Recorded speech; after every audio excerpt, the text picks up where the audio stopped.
میں نے جیسے ہی قرآن کھولا اور قرآن کو سمجھنے لگا تو قرآن سے نصیحت ملنے لگی، قرآن سے حوصلہ ملنے لگا، اپنی تکلیفیں اور اپنے غم چھوٹے لگنے لگے۔ کیونکہ میں نے جب حضرت مریم علیہ السلام کا قصہ پڑھا اور مجھے ان کی برداشت پر رشک آیا، پھر اسے اپنے اوپر سوچا کہ اگر یہ سب میرے ساتھ ہوتا تو میرے رونگٹے کھڑے ہو گئے کہ جو لوگ ان کو باتیں کرتے تھے اگر میرے اوپر ہوتی تو یہ ناقابل برداشت تھا۔ میں نے حضرت آسیہ علیہ السلام کا قصہ پڑھا جو کہ فرعون کی زوجیت میں تھی، ان کے صبر پر رشک آیا۔ اگر آج ہماری کسی بہن کا شوہر انہیں کچھ کہہ دے تو بول بول کر آسمان سر پر اٹھا لیتی ہیں، لیکن حضرت آسیہ علیہ السلام کا صبر ہمیں حوصلہ دیتا ہے۔ پھر میں نے قرآن میں دیکھا کہ حضرت ابراہیم علیہ السلام کی پیدائش بت تراش کے گھر میں ہوئی، گھر سے نکالے گئے، اپنا باپ ہی بیٹے کو جلانے کے لیے لکڑیاں اٹھا اٹھا کر لاتا تھا، لیکن امتحان میں کامیاب ہوئے تو ویران بیابان میں اکلوتی اولاد کو چھوڑا۔ پھر قربانی دینے کا حکم آیا تو اپنے بیٹے کو چھری تلے لٹا لیا۔ کیا ہم میں سے کوئی اس امتحان میں پاس ہو سکتا ہے؟ پھر میں نے حضرت ایوب علیہ السلام کی بیماری کو دیکھا، سب کچھ چلا گیا، اولاد، مال، بیویاں، سب کچھ، لیکن آزمائش پر صبر کیا۔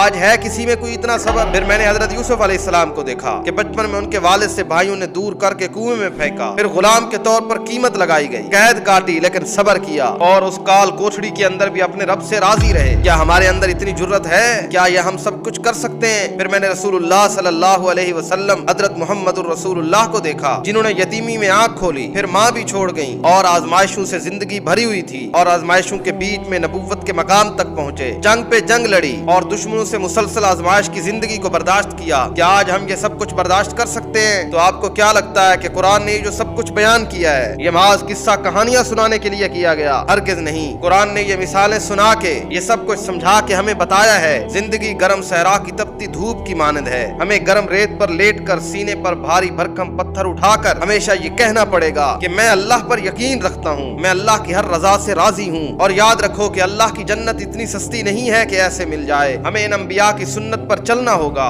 صبر کے ساتھ آزمائشوں پر پورا اترنا ہوگا، کیونکہ اللہ کے قرآن نے کہا کہ وَلَنَبْلُوَنَّكُمْ بِشَيْءٍ مِّنَ الْخَوْفِ وَالْجُوعِ وَنَقْصٍ مِّنَ الْأَمْوَالِ وَالْأَنفُسِ وَالثَّمَرَاتِ وَبَشِّرِ الصَّابِرِينَ۔